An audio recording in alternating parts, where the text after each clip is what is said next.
இந்த கிரியா அப்படின்னா நவுலியோடு சேர்த்து 13 எக்ஸசைஸ் இருக்குது. அது என்னென்னா cleansing of the internal organs, அவ்வளோதான் கிரியா. சும்மா ஊரில் இருக்கிற பேரெல்லாம் வச்சு கிரியானா அதெல்லாம் ஏற்றுக்க முடியாது. தமிழ் பாரம்பரியத்தில் தான் வச்சாங்க, பின்னால் வந்தவங்க வேறு மாதிரி எடுத்துன்னு போயிட்டாங்க. புரிஞ்சுதா? அப்படின்னா என்ன, ஒரு மரம் ஒரு விதை விழுந்து ஒரு காக்கா ஒரு வேப்பம்பழத்தை தின்னுட்டு தான் அது எங்கேயோ பறந்து போகும்போது, மறுநாள் எங்கேயோ பறக்கும் போது அது எச்சத்தில் அந்த கொட்டை சரிச்சிருக்கு, அது கீழே விழுந்துடும், அது முளைக்கும் இல்லையா?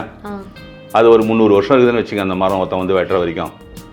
இல்லை யாருமே வெட்டல 500 வருஷமாக இருக்குதுன்னா ஒரே இடத்துல தானே இருக்குது, அது எங்கேயும் நகர்ந்து போலியே. ஒரு 3/4 மணி நேரம் ஆகுதுன்னு வச்சுப்போம். அதில் அந்த மூச்சு உள்வாங்கி வெளிவாங்குவது தான் முக்கியமான ஒரு அங்கம். அதில் அந்த ப்ரீதிங் டெக்னிக் அதுதான் நீ கற்றுக்கணும். அது வந்து என்ன ஆகும் அப்படின்னு கேட்டிங்கன்னா, 45 நிமிஷம் நீ யோகா பண்ணினா உன்னுடைய எண்டோக்ரைனாலஜி வந்து ரொம்ப ஆக்டிவேட் ஆகிடும்.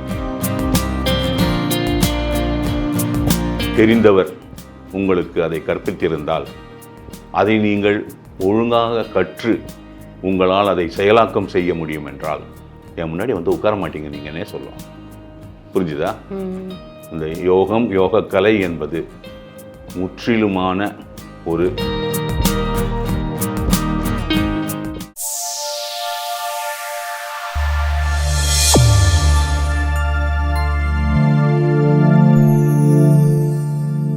வணக்கம் நேயர்களே, டாக்டர் CKN அவருடைய யூடியூப் சேனலுக்கு உங்கள் எல்லாரையும் அன்புடன் வரவேற்கிறோம்.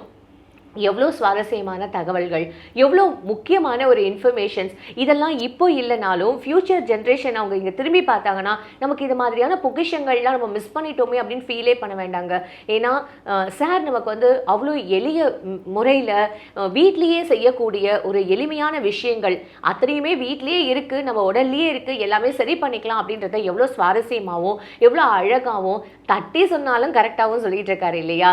ஸோ அதே மாதிரி தான் இன்றைக்கும் நிறைய விஷயங்கள் நம்ம டிஸ்கஸ் பண்ண போகிறோம். நிகழ்ச்சிக்கு போகலாம். வணக்கம் சார். வணக்கம் சார். நீங்கள் ஒவ்வொரு வாரமும் நிறைய விஷயங்கள் எவ்வளோ இன்ஃபர்மேட்டிவாக சொல்கிறீங்க அப்படின்னு சொன்னால் கண்டிப்பாக அது மிகையாகாது சார். என்னோட சேர்ந்து மக்களும் இதை அக்ரி பண்ணிப்பாங்க. ஸோ இப்போது நம்ம வந்து என்ன பேச போகிறோம் அப்படின்னா யோகா. சார், யோகான்றது வந்து நாட்டோட ஒரு பொக்கிஷம், ஒரு பாரம்பரிய கலை. இப்போ இதை பார்த்து ஃபாரினர்ஸ் கூட ஃபாலோ பண்ண ஆரம்பிச்சிட்டாங்க. என்னதான் அட்வான்ஸ்டாக வந்து நிறைய விஷயங்கள் வந்து நம்ம எக்ஸசைஸு, ஜிம்மு, ஏரோபிக்ஸு, ஜும்பா அப்படின்னு போனால் கூட யோகா அப்படின்றது ஒரு மனசு சம்மந்தப்பட்ட மனத்துலேயும் வந்து நம்ம ஆரோக்கியமாக இருக்கிறதுக்கு யோகா வழிவகுக்குது இல்லை சார்? ஸோ அதை பற்றி கொஞ்சம் சொல்லுங்கள் சார். யோகாவில் மனசு வருதா? யோகாவில் மனசு வருதான்னு கேட்டேன். ஆமாம் சார். பிராணாயாமா எப்படி? உங்களுக்கே நான் டஃப் கொடுப்பேன். நீங்கள் என்ன கேள்வி கேட்கும்போது கொஞ்சம் பார்த்து கேளுங்க. தமிழ் பொண்ணானி? ஆமாம் சார். தமிழில் யோகான்ற வார்த்தை கிடையாது, தெரியுமா? யோகம் அதுதான் தமிழ் வார்த்தை. ஆயக்கலைகள் 64 தவம் என்பது ஒரு கலை. புரிஞ்சுதா? தவத்தின் ஒரு பகுதி தான் யோகம். ஓகே. தவம்னா பெனன்ஸ் இங்கிலீஷில். தவத்தினுடைய ஒரு சாப்டர் தான் யோகம். ஒரு புக்கில் ஒரு 10 சாப்டர் இருக்கும்ல, அந்த மாதிரி. ஓகே. யோகம் இப்போ நான் சொல்ல போகிறது எத்தனை பேர் ஏற்றுப்பாங்கலாம் எனக்கு தெரியாது, ஆனால் இதுதான் உண்மை. யோகம் என்பது முழுக்க தமிழ் பாரம்பரிய முன்னோர்களினால் வடிவமைக்கப்பட்ட அதுதான் யோகக்கலை. புரிஞ்சுக்கினியா? அதுக்கப்புறம் இங்கிருந்து போனது தான் எல்லாம். இது நிறைய பேர் ஒத்துக்க மாட்டாங்க. ஓகே. யோகம் என்பது 5 பிரிவு, தெரியுமா? ஆசனங்கள், கிரியை, முத்திரை, பந்தம், சுவாசம். ஓகேயா? ஆசனங்கள் எண்ணற்றவை. ஓகேயா? தெரியும்ல உனக்கு? ஆமாம் சார். மயிலாசனம், வஜ்ராசனம், பச்சைமூத்தாசனம், போய் நீ ஏற்பீங்க, கூர்மாசனம், சிரசாசனம், சக்கராசனம், இந்த மாதிரி அது ஆயிரக்கணக்கில் இருக்கும். யோகக்கலையில் வரும் யோக பயிற்சிகள் அனைத்தும், ஆசனங்கள் அனைத்தும், ஆசனங்கள் என்றால் அந்த ஒரு பொசிஷன், எல்லா ஆசனங்களும் எதை கான்சென்ட்ரேட் பண்ணியிருக்கோம் அப்படின்னா spinal cord. Okay okay. Spinal cord based exercise எல்லாமே. ஏன்னா ஸ்பைனல் கார்டு தான் மறைபொருள், ஸ்பைனல் கார்டு தான் சூத்திரம், ஸ்பைனல் கார்டு தான் மந்திரம். புரிஞ்சுக்கினியா?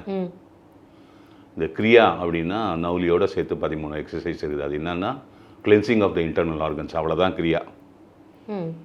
சும்மா ஊரில் இருக்கிற பேரெல்லாம் வச்சு கிரியானா அதெல்லாம் ஏற்றுக்க முடியாது. தமிழ் பாரம்பரியத்தில் தான் வச்சாங்க, பின்னால் வந்தவங்க வேறு மாதிரி எடுத்துன்னு போயிட்டாங்க. அதை இது புரியுதா? ஏன் தமிழ் பாரம்பரியத்தில் வந்து யோக கலையை வடிவமைத்து கொடுத்தாங்க அப்படின்னா அது வந்து சித்தர்கள் கொடுத்துட்டு போனது. மெயினாக இதெல்லாம் வந்து அனிமல்ஸ் கிட்டேருந்து எடுத்தது அந்தந்த போஸ்டர்லாம். ஆமாம் சார், கேட் போஸ்லாம் இருக்குது சார், டாக் போஸ் இருக்குது, கேட் போஸ் எல்லாம் இருக்குது சார், மயிலாசனம் அதெல்லாம். இது வந்து திருமூலர் திருமந்திரத்தில் சுகாசனான்னு ஒரு எக்ஸசைஸ் இருக்குது. அது நம்ம ஏப்ரல் 14th கொடுக்கலான் இருக்கேன். Okay sir. நியூ இயர் வீடியோவா. அந்த சுகாசனா வந்து எந்த யோகா புஸ்தகத்துலேயும் கிடைக்காது. யோகா புஸ்தகத்தில் எந்த யோகா இன்ஸ்டியூட்டும் அந்த பர்டிகுலர் எக்ஸசைஸ் சொல்லித்தராங்களா? இல்லை. ஓகே, அதுலேருந்தே தெரிஞ்சுக்கலாம் இது வந்து தமிழர்கள் வடிவமைத்த கலை அப்படின்னு. Okay okay. பிற்காலத்தில் மற்றவர்களாலும் ஏற்றுக்கொண்டு பயன்படுத்திய ஒரு மாபெரும் கலை. முத்திரைன்னு இருக்குது. இப்போ அதை நீங்கள் வடமொழியில் முத்ராஸ்ன்னு சொல்லுவீங்க. முத்திரைங்கன்னா டான்சிங் போஸ்டர்ஸ் மாதிரி இருக்கும். பிகேஎஸ் ஐயங்கார் புக்கிலலாம் போனால் பார்க்கலாம். முத்திரை எதுக்கு அப்படின்னா to establish perfect relationship between your body and the cosmic wave. இயற்கையுடன் உனக்கு இருக்கும் அந்த தொடர்பு, உயிரோட்டமுள்ள இயக்கத்துடன் கூடிய மனித உடலுக்கும் இயற்கைக்கும் உள்ள உறவை மேம்படுத்தி கொள்வது. ஓகே, அதுதான் mudras. To tune your body to receive perfect cosmic waves. போதுமா? புரியுது சார். பந்தம் அப்படின்னா என்னன்னா, 4வது bringing your entire body under your control தான் பந்தம். மொத்த உடம்பும் உன் கண்ட்ரோல் கீழே வந்துடும். காது ஆட்டி காட்டலாம், போதுமா? ஒரு ரிப்ஸை ஆட்டி காட்டலாம். ஓகே, கேள்விப்பட்டிருக்கேன் சார். உன்னுடைய இன்டர்னல் ஆர்கன்ஸ் எல்லாம் உன் கை கீழே இருக்கும். உன் ஹார்ட்டை அப்படியே நிறுத்திடலாம். புரிஞ்சுதா? உன் கிட்னி அப்படியே சுருக்கி விரிக்கலாம். நீ every part of your body under your கண், ஒவ்வொரு உடல் அங்கமும் உன்னுடைய கட்டுப்பாட்டுக்கு கீழே வருவது தான் பந்தம். கடைசி தான் சுவாசம். நீ இன்னமும் ஒன்று சொன்னிய பிரணயாமம்னு. ஆமாம் சார். பிரணயாமம்ன்றது last stage. தவம் என்பது ஒரு மாபெரும் கலை, அதன் ஒரு அங்கம்தான் யோகம். யோகம் ஏன் செய்ய வேண்டும் என்றால் தவத்திற்கு செல்வதற்கு வழிவகுக்கக்கூடிய ஒரு கலை. அதில் சுவாசம் என்பது 5வது பிரிவு. அந்த 5வது பிரிவில் வாசி என்று அழைப்பார்கள். அதற்குள் நாம் செல்ல வேண்டாம். எண்ணற்ற நிலைகள் இருக்கின்றன சுவாசத்தில், சுவாச பயிற்சிகளில். அந்த ராமாயணத்தில் வர அனுமானும் மகாபாரதத்தில் ஒரு வாயுபுத்திரர்கள், புரியுதுங்களா? அந்த சுவாசம் தான் பவர். அந்த சுவாசத்தினுடைய பவர் எடுத்துன்னு வந்தால் நீ எதை ஒன்றும் சாதிக்கலாம். அதில் வந்து தவத்தினுடைய கடைசி நோக்கம் என்னவாக இருக்க வேண்டும் என்றால், ஒரு மனிதன் தாவர வர்க்கத்துடன் சங்கமமாவது. புரிஞ்சுதா? அப்படின்னா என்ன? ஒரு மரம் ஒரு விதை விழுந்து ஒரு காக்கா ஒரு வேப்பம்பழத்தை தின்னுட்டு அது எங்கேயோ பறந்து போகும்போது, மறுநாள் எங்கேயோ பறக்கும்போது அது எச்சத்தில் அந்த கொட்டை சரிச்சிருக்கு, அது கீழே விழுந்துடும். அது முளைக்கும் இல்லையா? அது ஒரு 300 வருஷம் இருக்குதுன்னு வச்சுங்க. அந்த மரம் ஒருத்தன் வந்து வெட்டுற வரைக்கும், இல்லை யாருமே வெட்டல 500 வருஷமாக இருக்குதுன்னா ஒரே இடத்துல தானே இருக்குது. அது எங்கேயும் நகர்ந்து போலியே. அங்கேயே பிறந்து அங்கேயே வளர்ந்து அங்கேயே மடியிறது தானே மரம். புரிஞ்சுதா? புரியுது சார். அதுதான் தவத்தினுடைய எண்டு, தாவர வர்க்கத்துடன் சங்கமமாவது. இந்த மகரிஷிகள்லாம் வந்து ஆயிரக்கணக்கான வருஷமாக, நூற்றுக்கணக்கான வருஷமாக தவம் பண்ணி புத்து கட்டிடுச்சு அவங்க மேலேன்னு சொல்கிறாங்கல்ல. ஆமாம், அதுதான் பிரணயாமம். பிரணயாமம்னா அப்போ என்ன நடக்கும் அப்படின்னா, உன்னுடைய உடல் இயக்கங்கள் அனைத்தும் நின்று போயிருக்கும். உயிருடன் இருப்பாய், தவத்தில் இருப்பாய், உயிருடன் ஓங்காரத்தினுடன் நிலைத்து நின்று விடுவாய். எந்த இயக்கமும் இருக்காது. அங்கே அப்போ நுரையீரலும் வேலை செய்யாது. அப்பொழுது காற்றில் இருக்கக்கூடிய அந்த பிராணவாயுவை, ஆக்சிஜனை உடல் தோல் வழியாக எடுத்துக்கொள்வது தான் பிராணாயாமம். புரிஞ்சுதா? புரியுது சார். சும்மா இங்கே உட்காந்து பிராணாயாமம்லாம் சொல்லிக் கொடுக்கலாம் முடியாது. இதை முதல்ல புரிஞ்சுங்க எல்லாரும். எங்களுக்கே தெரியும் சார். இப்போ தானே சொன்னேன் பிராணாயாமம்னு. பிராணாயாமா தெரியும்னு சொன்னேன். பிராணாயாமம் பேர் தெரியும், அது என்னன்னு தெரியாதுல்ல. சும்மா வாய்க்கு வந்த பற்றி எல்லாத்தையும் யூஸ் பண்ண வேண்டியது. அதை விடுங்க. இப்போ புரிஞ்சுக்கினீங்கல்ல. இப்போ இந்த யோகா கலையில் நீ தெரிஞ்சுக்க வேண்டியதெல்லாம் சொல்கிறேன். காலையில் நீ யோகா பண்ணினா 6:30 மணிக்கெல்லாம் முடிச்சிடணும். ஆனால் கிழக்கு நோக்கி இருக்கணும். ஓகே. நீ உட்காந்து பண்ணுறது கிழக்கு நோக்கி உட்காந்து, உன் முகம் கிழக்கு நோக்கி இருக்க வேண்டும். Okay sir. மாலையில் பண்ணினா மேற்கு நோக்கி இருக்கணும். அப்படியா சார்? யோகா பண்ணுறதுக்கு முன்னாடி ஒரு சின்ன டம்ளர் ஒரு 100-150 ml 120 ml தண்ணி குடிச்சிட்டு பண்ணலாம். ஓகே.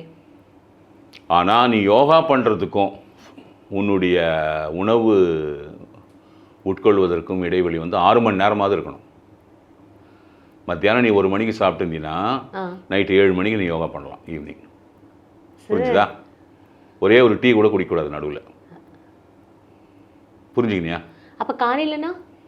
காலையில் தான் நீ நைட்டு 8 மணி 9 மணிக்கு சாப்பிட்டுட்டு நீ தூங்கிடுறல்ல. இப்போ நான் காலையில் சாப்பிட்டுட்டேன்னா அப்புறம் இல்லையா 4 மணி 4:30 மணிக்கு எழுந்து தான் யோகா பண்ணணும். நீ அதிகாலையில் தான் பண்ணணும். அப்போ நீ தண்ணி குடிச்சு தானே பண்ண போகிற. சரி. டீ காஃபிலாம் குடிக்கக்கூடாது. சரி. இது புரிஞ்சுதா? அடுத்தது நீ வந்து ஒரு 12 ஆசனம் செலக்ட் பண்ணி பண்ணுறேன்னு வச்சுப்போம். அது வந்து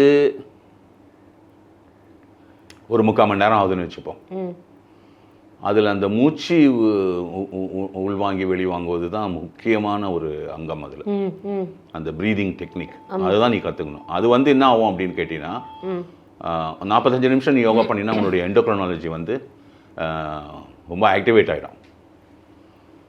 ஓகே. அந்த ஆக்டிவேஷனை குறைக்கிறதுக்காக தான் சவாசனம் பண்ணுறது. அதை திருப்பி நீங்கள் அமைதிப்படுத்தணும். 45 நிமிஷம் நீங்கள் யோகா பண்ணிங்கன்னா 45 நிமிஷம் நீங்கள் சவாசனாவில் படுக்கணும். இன்றைக்கி இருக்கிறவங்கலாம் சவாசனாவில் 10 நிமிஷம் படுத்தாலே தூங்கிடுவாங்க. ஆமாம் சார். தூங்கக்கூடாது.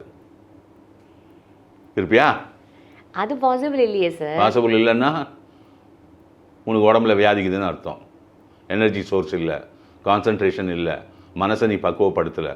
மனம் வந்து அந்த உடலை வந்து கான்சன்ட்ரேட் பண்ணிகிட்டு இருக்கணும். அப்போ நீ தூங்காமல் இருக்கணும். தூங்கிட்டீங்கன்னா போயிடுச்சு.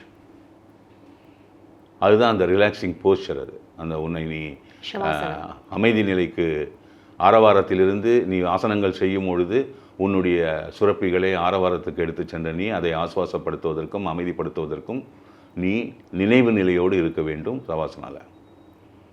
இது புரிஞ்சுதா? புரியுதா? 25 வயசுக்கு மேலே சூரிய நமஸ்காரம் பண்ணக்கூடாது சார். நோ. எல்லா நட்சத்திரங்களுக்கும் சிரசாசனம் சூட் ஆகாது. போதுமா? சார் சார்னா சூரிய நமஸ்காரன்றது நான் வந்து 12 வாட்டி பண்ணுவேன், 24 வாட்டி பண்ணுவேன், 108 டைம்ஸ்லாம் பண்ணுவேன். அதான் சொல்கிறேன். அது வந்து 25 வயசு வரைக்கும் தான். முக்கியமாக குழந்தையை ஈன்றெடுத்தவர்கள் சூரிய நமஸ்காரம் பண்ணக்கூடாது பெண்கள். சார் என்ன சார் சொல்கிறீங்க? எங்க யோகா கிளாஸில் எவ்வளோ பேர் பண்ணுவாங்க. வருமா, உன் யோகா கிளாஸ்லாம் எனக்கு தெரியாதுமா, மன்னிக்கணும். உன் யோகா சொல்லிக் கொடுக்குறவனுக்கு யோகா தெரியுமா சார்? இதெல்லாம் எனக்கு தெரியாதுமா, ஓப்பனாக சொல்லிடுறேன் நான். நீங்கள் ஓப்பனாக சொன்னதுக்காக நீங்கள் என்ன வேணாலும் பேசலாம். என்ன வேணாலும் நான் பேசலம்மா.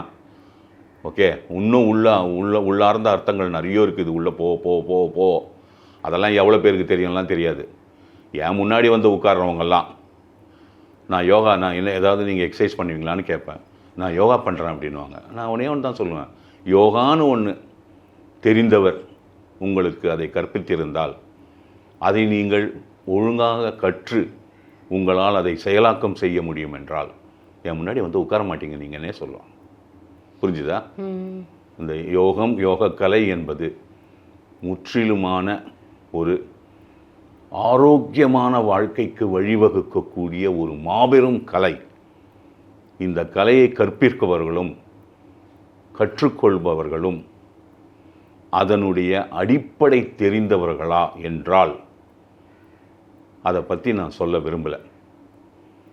அது உள்ள அவ்வளோ நுணுக்கங்கள் இருக்கின்றன, அவ்வளவு வழிமுறைகள் இருக்கின்றன, அவ்வளவு விவரங்கள் இருக்கின்றன. அதெல்லாம் இன்று நம்மிடையே இல்லை. வணக்கம். யோகா பற்றி ஒரு விஷயம் ரொம்ப அவர் ஹார்ஷாக சொல்லியிருக்காருன்னு தான் நான் நினைக்கிறேன். மீண்டும் அடுத்த ஒரு சுவாரஸ்யமான எபிசோடில் உங்களை மீட் பண்ணுறேன். அதுவரை உங்களிடமிருந்து விடைபெறுவது உங்கள் அமிர்தா.